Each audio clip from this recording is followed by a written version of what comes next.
मी कार्यक्रमाचा अध्यक्ष जरी असलो तरी सत्कार मूर्तीला शेवटी मनसोक्त बोलता यावं आणि आपल्या सर्वांनी जे त्यांना शुभेच्छा दिलेल्या आहेत त्याबद्दल त्यांना स्वतःची भूमिका मांडता यावी म्हणून शेवटी त्यांना मी विनंती केली, आपण शेवटी बोला. आजच्या या महाराष्ट्र विधान परिषदेचे नवनिर्वाचित सभापती सन्मान्य राम शंकररावजी शिंदे साहेब, सभापती महाराष्ट्र विधान परिषद, सन्मान्य आमदार आनंदरावजी बोंढारकर, बालाजीराव कल्याणकर, श्रीजयाताई चव्हाण, बाबूरावजी कोहळीकर, भाजपाचे शहराध्यक्ष अमर राजूरकर, जिल्हाध्यक्ष दक्षिणचे हंबर्डे संतुकराव, जिल्हाध्यक्ष उत्तरचे किशोर देशमुख, माजी आमदार कोकर्णाजी, माजी आमदार अनंतकुमार पाटीलजी, माजी आमदार वडकुतेजी आणि मंचावरील असलेले सर्व माझे सहकारी, सर्वांची नावं घेण्यात वेळ घालवत नाही. सर्वजण या कार्यक्रमाचे संयोजक श्रीमान धमणेजी, काकडेजी, राजू गोरे, गंगाप्रसाद काकडे, सर्व भाजपाचे, राष्ट्रवादीचे आणि शिवसेनेचे आमचे सर्व सहकारी महायुतीचे उपस्थित आज या सत्कार सोहळ्याला मोठ्या प्रमाणावर संपूर्ण जिल्ह्यामधून आलेली सर्व समाजाची, धनगर समाज प्रामुख्याने आहेच, परंतु राम शिंदेंना ऐकण्याकरता, राम शिंदेंना या ठिकाणी शुभेच्छा देण्याकरता आलेला सर्व हा जनसमुदाय, बंधू भगिनी आणि सहकारी मित्रांनो, आम्हाला अतिशय आनंद आहे की राम शिंदेजी आज नांदेड जिल्ह्यामध्ये प्रथम सभापती झाल्यावर त्यांचं आगमन होत आहे आणि महाराष्ट्राच्या विधानसभेचं सभापती, अध्यक्ष आणि वरिष्ठ सभागृहाचे सभापती ही फार महत्वाची आणि मोठी जबाबदारी आहे. मी माझ्या राजकीय कारकिर्दी सुरुवात सन्मान्य नाईक साहेबांच्या कृपेने, सुधाकरराव नाईक साहेब राज्याचे मुख्यमंत्री होते, त्यांनी मला वरिष्ठ सभागृहामध्ये त्या ठिकाणी जायला संधी दिली आणि त्यावेळेस माझी सुरुवात त्या ठिकाणी झाली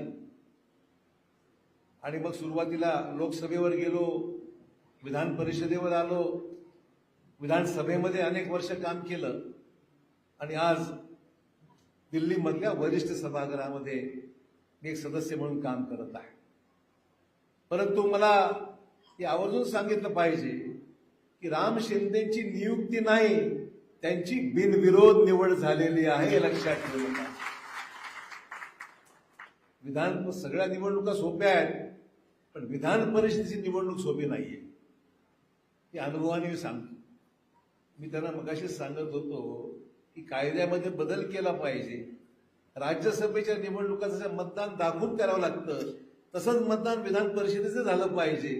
तुम्ही भाग्यवान आहात की तुम्ही बिनविरोध निवडून आलात, तर प्रत्येक निवडणुकीत 2-4 मतं फुटल्याशिवाय राहत नाही म्हटलं. त्यामुळे मी त्याला म्हणलं तुम्ही भाग्यवान आहात, राज्याचे वरिष्ठ सभागृहाचे सभापती आपण झालेला आहात आणि सभापती झाल्यानंतर तुम्हाला सभागृह व्यवस्थितपणे चालवावं लागतं. खालच्या सभागृहातून आलेले निर्णय हे वरच्या सभागृहात पास करून घ्यावे लागतात आणि करत असताना न्याय द्यावा, सर्वांना बॅलन्स पद्धतीने जावं लागतं आणि राज्याला सुद्धा न्याय द्यावा लागतो. निर्णय घेतले जे असतात खालच्या सभागृहामध्ये, वरिष्ठ सभागृहामध्ये, ते निर्णय पास होतील याची दक्षता घ्यावी लागते. आणि त्यामुळे मी राम शिंदेजींचं मनपूर्वक अभिनंदन करतो. त्यांचा अनुभव दांडगा आहे. ग्रामपंचायतीपासून विधानसभेवर अनेक वेळा निवडून गेले आणि विधानसभेवर निवडून गेल्यानंतर मंत्री झाले, आज सभापती आहेत आणि एवढा मोठा अनुभव असलेला माणूस जर सभापती झाला तो 100% न्याय देऊ शकतो, याबद्दल कोणाला शंका नाही. आणि त्यामुळे आज त्यांच्यावर पडलेली जबाबदारी ही अतिशय महत्वाची आहे. मित्रहो, एक म्हण आहे की मुंबईतल्या कालबादेवीमध्ये गाडी चालवली तो कुठेही गाडी चालू शकतो, एवढी ट्रॅफिक आहे मुंबईच्या कालबादेवीमध्ये. आणि दुसरी म्हण अशी आहे, जो नगर जिल्ह्यामध्ये निवडून येऊ शकतो तो कुठेही काम करू शकतो. राजकारणातला जे अर्थ जो आहे, नगर जिल्हा ज्याला आपण आज अहिल्यानगर म्हणून आपण संबोधतो, फडणवीस साहेबांचे आभार मानले की त्याने आल्याबरोबर हा निर्णयाची अंमलबजावणी केली आणि तमाम महाराष्ट्रातल्या लोकांचे जे मनोदय होतं हे नाव बदललं पाहिजे आणि अहिल्यानगर या नावाने आपण त्या जिल्ह्याला नामकरण केलं पाहिजे. त्यामुळे अशा या जिल्ह्यातून जो राजकीय जिल्हा फार ज्वलंत आहे, मातब्बर मंडळी आहेत, सहकार क्षेत्रामध्ये वर्षानुवर्ष ज्यांनी लढाया केलेल्या आहेत, अशा या जिल्ह्यामधून राम शिंदेजी आज निवडून येतात हे कौतुकास्पद आहे आणि म्हणून मी त्यांना मनापासून शुभेच्छा देतो. आपली जी भारदस्त कारकीर्द राहिलेली आहे, एखाद्या निवडणुकीमध्ये कमी जास्त होत राहतं ती काही मोठी गोष्ट नाही आहे, पण मला खात्री आहे जी जबाबदारी त्यांच्यावर सोपवलेली आहे, आगामी काळामध्ये विधान परिषद ते सांभाळतीलच, पण विधानसभेमध्ये सुद्धा चांगल्या मताधिक्याने आगामी काळामध्ये आल्याशिवाय राहणार नाही, याबद्दल कुणाच्याही मनामध्ये शंका असायचं कारण नाही आहे. मित्रो, मी सुद्धा 1992 ते 98 या विधान परिषदेमध्ये होतो आणि विधान परिषदेमध्ये मी गवई साहेबांना सभापती म्हणून पाहिलेलं आहे, मी जयंतराव टिळक साहेबांना पाहिलेलं आहे, नासर फरांदे साहेबांना पाहिलेलं आहे आणि शिवाजीराव देशमुख साहेबांना पाहिलेलं आहे. ही सगळी कारकीर्द, ही सगळी मातब्बर मंडळी या विधान परिषदेमध्ये एकेकाळी 5-5 वर्ष 6-6 वर्ष सभापती म्हणून राहिलेले आहेत आणि वरच्या सभागृहामध्ये शिक्षक ज्या प्रमाणे शिक्षक मतदारसंघ आहे, पदवीधर मतदारसंघ आहे, या मतदारसंघातले आमदार ज्या उठतात बोलायला त्यावेळेस खूप काळजी सभापतीला घ्यावी लागते की सभागृहामध्ये कुठे वादळ निर्माण होणार नाही, मंत्री व्यवस्थित उत्तर देतील आणि महाराष्ट्रातले प्रश्न मार्गी लागतील, अशा पद्धतीने या सर्व ज्येष्ठ मंडळींनी सभागृह हाताळलेला आहे. आणि म्हणून मला खात्री आहे की वरिष्ठ सभागृह दिसतं तसं सोपं नाही आहे, परंतु ती कला चालवण्याची, ती धमक चालवण्याची आणि त्यातून ते करत असताना महाराष्ट्राची कामं झाली पाहिजेत, शिक्षकांची कामं झाली पाहिजे, पदवीधरांची कामं झाली पाहिजे, परिषदेमध्ये निवडून आलेल्या ज्येष्ठ सदस्याला मान सन्मान राखला गेला पाहिजे आणि सरकारचंही काम झालं पाहिजे. अशा सर्व प्रयत्नातून मला खात्री आहे की राम शिंदेजी हे निश्चित चांगल्या पद्धतीने काम करून आणतील आणि या सभागृहाचं नावलौकिक. मगाशी कोणीतरी म्हणालं की अनेक वेळा एखादा व्यक्ती सभागृहामध्ये गेल्यानंतर त्या सभागृहाची उंची वाढते. त्या व्यक्तीची उंची वाढण्याच्या पेक्षा सभागृहाची उंची वाढवणारा कोण असेल तर सभापती हा महत्वाचा आहे की तो त्याच्या कारकिर्दीपणे निष्पक्षपणे कारकिर्द चालवेल आणि कोणालाही संधी मिळणार नाही की राम शिंदेजी याच्या बाजूने होते का त्याच्या बाजूने होते की या पक्षाच्या बाजूने होते. ठीक आहे, तेही सांभाळावं लागतं, वादच नाही आहे, पण ते करत असताना महाराष्ट्राचा मेसेज काय जातो की सभापती कशा पद्धतीने ही सर्व कामं करून आणेल याच्याबद्दल निश्चितच फार मोठ्या अपेक्षा महाराष्ट्रातल्या जनतेला आपल्याकडून आहे. आपण यावर्षी पुण्यश्लोक राजमाता अहिल्यादेवी होळकरांची 300वी जन्मशताब्दी आपण साजरी करत आहोत. फार महत्वाचा मोठा प्रसंग आहे आणि त्या निमित्ताने महाराष्ट्रातल्या असंख्य धनगर समाजच नाही, अहिल्यादेवी होळकरांना मानणारे अनेक लोक आहेत. आम्ही सुद्धा त्यातलेच आहोत, या ठिकाणी मुद्दाम या ठिकाणी स्पष्टपणे सांगितलं पाहिजे. अहिल्यादेवी होळकरांचा मान सन्मान, त्यांची कारकीर्द, त्यांचं कुशल प्रशासन, त्यांनी त्यांच्या नेतृत्वामध्ये प्रशासनात अनेक सुधारणा केल्या, राज्याची समृद्धी वाढवली, अनेक कल्याणकारी योजना, मग त्या धर्मशाळा असो, विहिरी असो, पाण्याची कुंड असो, रस्ते असो, अन्नछत्रे असो, मंदिरं असतं, घाट बांधण्याचं काम असेल, त्यांच्या काळात भरपूर मोठी कामं झाली आणि महाराष्ट्र आजही अहिल्यादेवी होळकरांचं नाव मोठ्या इज्जतीने आणि इब्रतीने घेतो.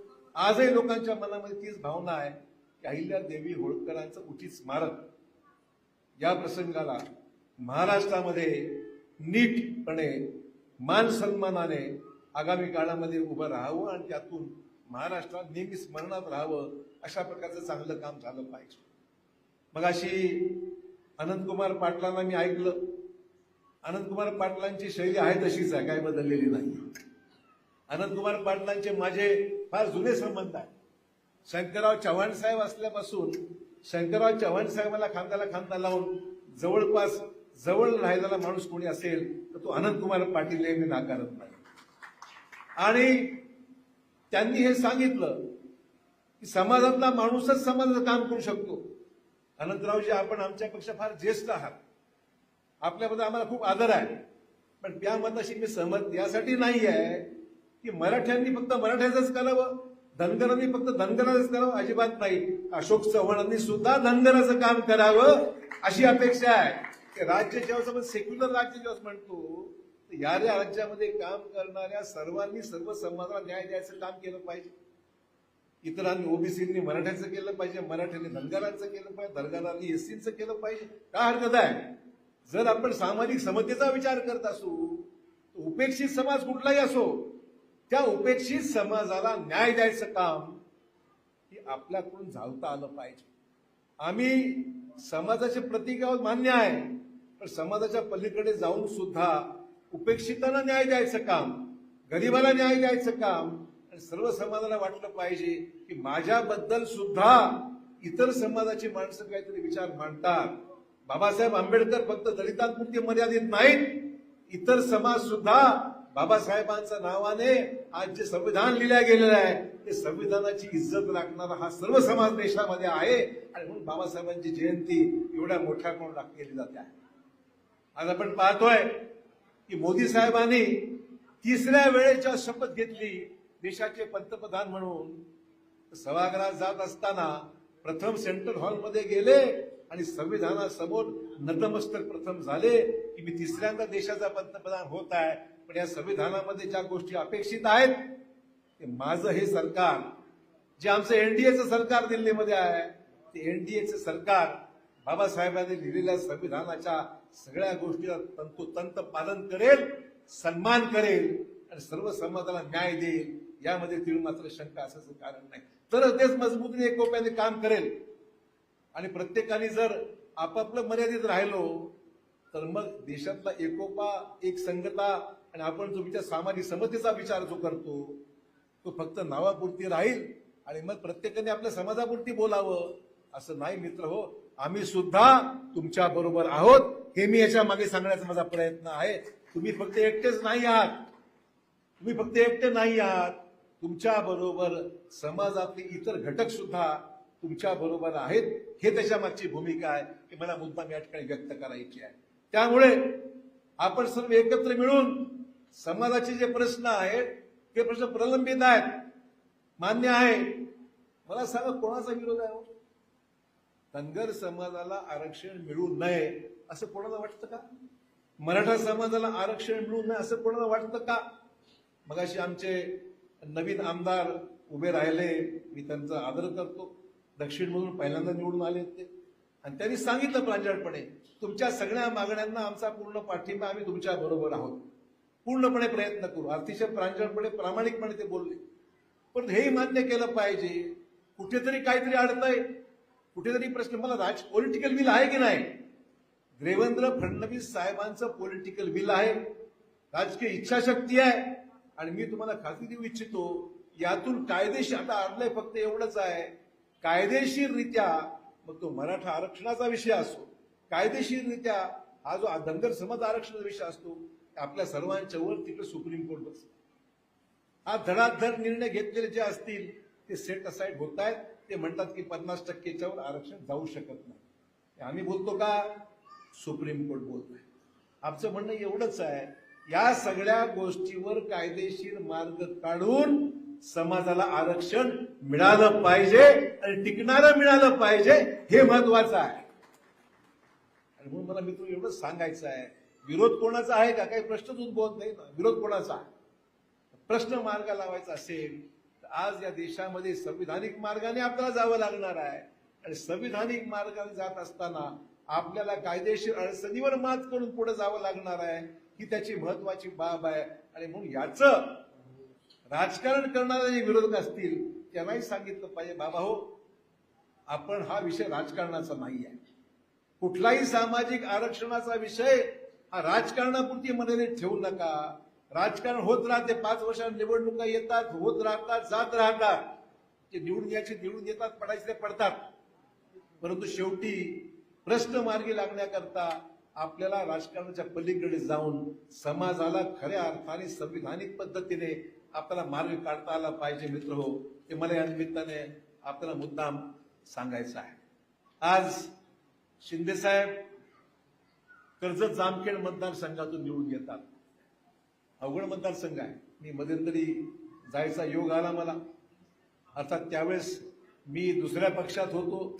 मला रोहित पवारांनी बोलवलं होतं म्हणून मी चक्कर मारायला गेलो होतो. पण मला हे सांगितलं पाहिजे की कर्जत जामखेडमध्ये गेले असताना सुद्धा लोक मला कानातून सांगत होते, साहेब या ठिकाणी खरा माणूस जो जनमानसाचा सपोर्ट कोणाला असेल तो राम शिंदेंना आहे. की त्याही वेळेस काम बोलतं ना माणसाचं. काही फक्त आम्ही मिरवणुका काढल्या, अमुक काढल्या, तमुक काढल्या म्हणून जय जयकार केला म्हणून नाही. सामान्य माणसाच्या हृदयामध्ये काय आहे, सामान्य माणसाच्या भावना काय आहेत, जो लोकांमध्ये राहतो, जो लोकांची कामं करतो आणि लोकांचं काम मार्गी लागो की न लागो आवाज तरी उठवतो, असा कोण असेल राम शिंदे आहेत हे मला स्पष्टपणे या ठिकाणी सांगितलं पाहिजे. आणि त्यामुळे कर्जत जामखेड मतदारसंघाचं काम करत असताना त्या भागामध्ये आपण पाहतोय की ग्रामीण भागातले रस्ते असो, पाणी पुरवठा असो, शिक्षण क्षेत्रात मोठं काम केलेलं आहे त्यांनी. जलसंधारण मंत्री म्हणून त्यांच्या जे योगदान राहिलं आहे तेही मोठं राहिलेलं आहे. आणि त्यामुळे मला एवढंच सांगायचं आहे की हे सगळी कामं एक जागरूक लोकप्रतिनिधी ज्यावेळेस आपल्या राज्याला मिळतो आणि मिळाले पाहिजे, कुठल्याच पक्षाचा असे ना, आपला सहकारी ज्याला आपण निवडून देतो तो जागरूक असला की ते 100% कामं होतात. मला आमच्या सहकारी कल्याणकरांचे अभिनंदन करायचं आहे. ते भाग्यवान आहेत, खूप भाग्यवान आहेत. यासाठी म्हणतो मी की मगाशी त्यांनी उल्लेख अहिल्याबाई होळकरांच्या पुतळ्याच्या विषयी उल्लेख केला. मला थोडी त्यांनी केलं, चांगली गोष्ट, मी तक्रार माहिती त्यांची नाही, पण त्यांना हे सांगितलं पाहिजे त्या कामामध्ये आमचाही थोडा खारीचा वाटा आहे हे सुद्धा मला सांगायचं. थोडा खारीचा, जास्त खारीचा वाटा, खारीचा. आम्ही भाजपचे सर्व आमदार रात्री यांना भेटलो, फडणवीस साहेबांना. निवडणुकीच्या अगोदरची गोष्ट आहे. म्हटलं नांदेड जिल्ह्यामध्ये आपल्याला अहिल्यादेवी होळकरांचा पुतळा बसला पाहिजे. मागणी फार जुनी आहे, काळ्यांना माहिती, कल्पना आहे. अनेक वेळा तेही भेटले, हाके साहेब भेटले, आम्ही चर्चा होत राहायची. तर फडणवीस साहेबांना सांगे, साहेब म्हटलं हा प्रश्न आमचा, आणि भाजपचे सर्व आमदार, मी एकटा नाही, सर्व आमदार होते, हंबर्डे होते, आम्ही भेटलो त्यांना. फडणवीस साहेब म्हणले उद्याच्या उद्या कॅबिनेटमध्ये ते मंजूर करून घेऊ. आणि मग शिंदे साहेब ते होते आणि कल्याणकार बरोबर आम्ही होतो. की फक्त आठवण करून दे, बाकी काही नाही आम्हाला, फक्त आठवण करतो. दुसरा एक तुम्हाला योगायोग सांगतो, काही संधी मिळाली म्हणून बोलतो, बाकी काय, संधी मिळाली म्हणून बोलतो, बाकी काही नाही. आम्ही नांदेडला आपल्या कृषी महाविद्यालय व्हावं असं आमचं सर्वांचा इच्छा होती. त्यावेळेस मंत्रिमंडळात होतो आणि त्यावेळेस शिंदे साहेब आमचे उद्धव ठाकरेजी त्यावेळेस राज्याचे मुख्यमंत्री होते. आम्ही ती सगळी इथून परभणी कृषी विद्यापीठाने ती फाईल मूव्ह केली होती की नांदेडला कृषी महाविद्यालय झालं पाहिजे. ते अडथळे येत होते. मग ती फाईल विभागीय आयुक्तांकडे गेली, विभागीय आयुक्तांकडे, सचिवांकडे गेली. सचिव म्हणाले साहेब फायनान्सचा विरोध आहे त्याला. अर्थ खातं म्हणतं याला पैसे भरपूर लागणार आहेत, पैसे आपल्याकडे नाही. समजून सांगितलं, म्हणजे जागा आहे, सरकारी जागा आहे, राज्याचा मंत्री म्हणून मी मुख्यमंत्री राहिलो, मला माहिती आहे असा विषय. तर म्हटलं इथे जागा आहे, कृषी महाविद्यालयाची मोठी जागा आहे, कृषी महाविद्यालय ठराव आहे आणि म्हणून ती जागा उपलब्ध आहे, जास्त खर्च येणार नाही. आणि शेवटची कॅबिनेट होती उद्धव ठाकरे त्यावेळेस मुख्यमंत्री, शेवटची मीटिंग होती आमची, कॅबिनेटची मीटिंग. आणि ती फाईल, एवढी मोठी फाईल आम्ही उद्धव ठाकरेंकडे घेऊन गेलो. चीफ सेक्रेटरी म्हणले साहेब वित्त विभागाचा विरोध आहे त्या कामाला. मी चीफ सेक्रेटरीला म्हणालो निर्णय राज्याचे मुख्यमंत्री घेतात, सचिव घेत नाहीत. म्हटलं लक्षात ठेवा, तुम्ही सेक्रेटरी आहात, मी राज्याचा मंत्री आहे, उद्धव ठाकरे या राज्याचे मुख्यमंत्री आहेत आणि हे काम झालं पाहिजे हे मी उद्धव ठाकरेंकडे सांगितलं. उद्धव ठाकरेंनी फाईल पाहिली, ती फाईल थोडी निगेटिव्ह होती, शेवटी शेरा विरोधात लिहिला होता चीफ सेक्रेटरींनी.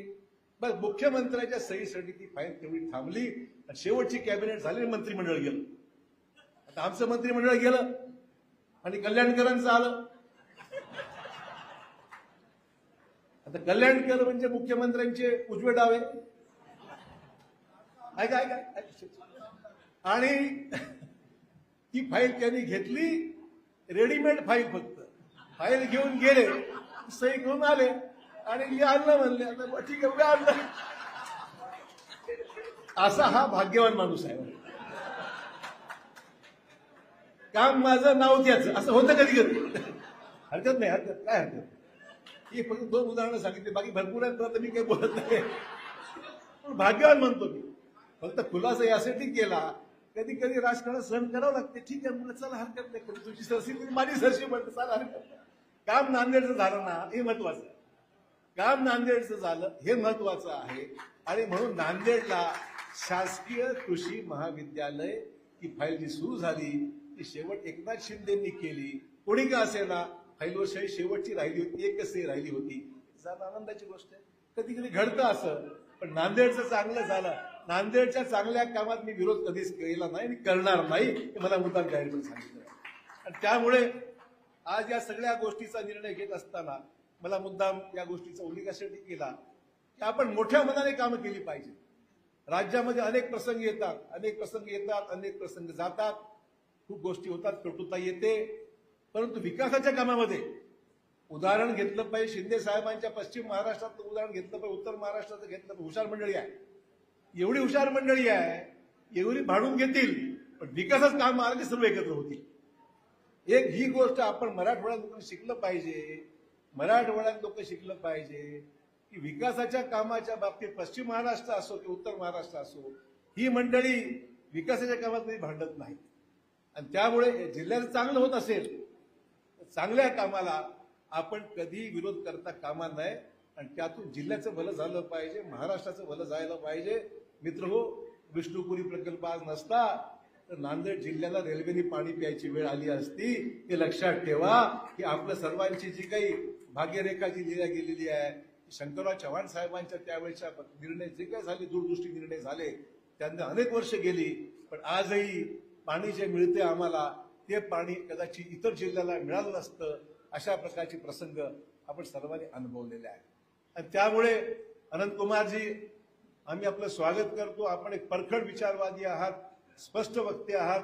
आपल्या बोलण्यामध्ये एक गरिबाच्या प्रती असलेली तळमळ आपल्या मनामध्ये आहे, याची आम्हाला जाणीव आहे. आणि म्हणून अनंतकुमार पाटलांना मी या ठिकाणी कोटी कोटी प्रणाम करतो की एक खूप मातबर नेते आमच्या या भागातल्या आपल्या समाजाचे आहेत. आणि मला जुन्या आठवणी मुद्दाम यासाठी आहेत की शंकरराव चव्हाण साहेबांच्या बरोबर खांद्याला खांद्याला लावून लढणारे खऱ्या अर्थाने काम त्यांनी केलं आहे. मित्रहो, आज मनमोहन सिंग साहेबांना, आपला पंतप्रधान नरेंद्र मोदी साहेबांना 26 मे रोजी त्यांचा 11 वर्ष पूर्ण होत आहेत त्यांच्या कारकिर्दीला.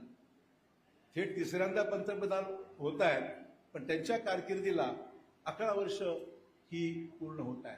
मनमोहन सिंग साहेबांचं नाव जरूर तोंडात आजही कायम आहे, कारण त्यांनी आम्हाला खूप मोठ्या मनाने त्यांनी आमचं काम केलेलं आम्ही नाकारत नाही. नांदेडला जे काही मिळालंय मनमोहन सिंग साहेबांच्या काळात मिळालं आहे. नागपूरच्या भेटीमध्ये 2,500 कोटी त्यांनी नांदेडसाठी दिले होते. आजही विसरू शकत नाही, कारण मी त्यांना सातत्याने भेटायचो आणि काम करून घ्यायचो. मनमोहन सिंग साहेबांचं ती कारकीर्द आणि आज नरेंद्र मोदी साहेबांनी 11व्या वर्षामध्ये पदार्पण करत असताना आज आपण पाहतोय की राज्यामध्ये सुद्धा भाजपाचं आपलं सरकार आहे. आज आम्हाला अभिमान आहे. कालच मी आमच्या फडणवीस साहेबांना भेटून आलो. जिल्ह्यातले सगळे प्रश्न त्यांना मी सांगून आलो, पण हे प्रश्न मार्गी लावले पाहिजेत. नांदेडच्या सिव्हिल हॉस्पिटलचा मुद्दा आहे, पैसे मिळाले पाहिजेत. नांदेडच्या आमच्या इरिगेशनच्या प्रकल्पाला पैसे मिळाले पाहिजेत. लहान लहान विषय आमचे जे मेडिकल कॉलेज आहे त्याच्याही कामाला मदत केली पाहिजे. या सगळ्या प्रश्नांचा यासाठी उल्लेख करत आहे की मला मुख्यमंत्र्यांनी आश्वासित केलं की तुम्ही चिंता करू नका, नांदेड जिल्ह्याच्या कामाविषयी मी बैठक लावतो आणि तुमचे प्रश्न 100% मार्गी लावल्याशिवाय मी राहणार नाही, हे आश्वासन मला मुख्यमंत्र्यांनी दिलं. आणि मग शिंदेसाहेब, आपण सामाजिक प्रश्नांचा उल्लेख याच्या वेळेस झाला, आपण सर्व जाऊ ना. प्रश्नाशी दुमत कोणाचंच नाही आहे.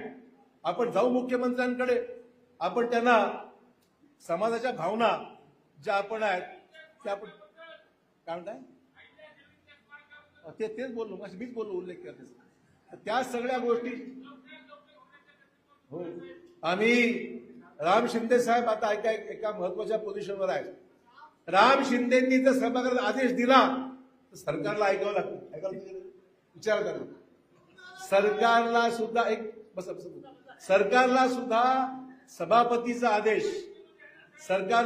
सभापतीचा आदेश आणि सरकारला सुद्धा अध्यक्षांचा आदेश मान्य करावा लागतो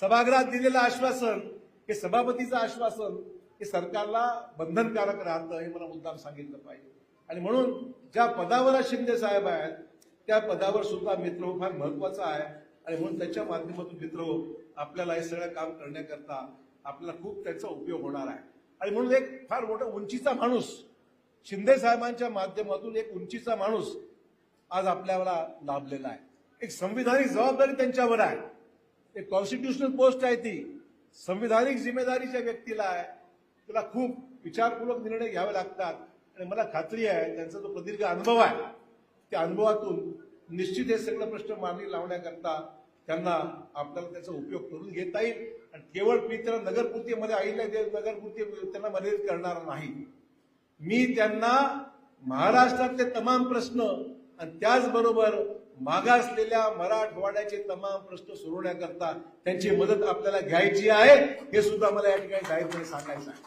आणि त्यामुळे या सगळ्या प्रश्नांकडे त्यांचा मुद्दा मला उल्लेख करायचा की हे प्रश्न फक्त समाज म्हणून नव्हे पण मराठवाड्याचा मागासले पण दूर करण्याच्या बाबतीमध्ये मला ह्याचा उल्लेख मला मुद्दाम करायचा आहे मला शिंदे साहेबांना सांगायचं आहे शिंदे साहेब आम्ही नांदेड जिल्ह्यामध्ये काम करत असताना आमचे भाऊसाहेब मंडलापूरकर आज आमच्यामध्ये नाहीये तर त्यांना आम्ही तिकीट दिलं होतं आणि 70 ते 80 हजार मतं मंडलापूरकरांना लोकांनी दिली होती मला मुद्दाम आवर्जून सांगितलं पाहिजे कोणी दिलं नव्हतं पण एक कार्यकर्ता म्हणून मंडलापूरकरांना निश्चित आम्ही लोकांनी सर्वांनी पुढे सक्रिय सहभाग त्याच्यामध्ये होता आमचे पंचायत समितीचे सभापती वाघमारे होते बबनराव वाघमारे त्याचबरोबर आमचे अर्धापूरचे नगराध्यक्ष छत्रपती कानोडे होते मग गंगाप्रसाद काकडे आपले जिल्हा परिषद सदस्य राहिलेले आहेत संभाजीराव दुर्गंडे हा नांदेड जिल्ह्यामधला जिल्हा परिषदचा अध्यक्ष राहिलेला आहे हे सुद्धा मला मुद्दाम सांगितलं पाहिजे त्यामुळे फक्त नुसतं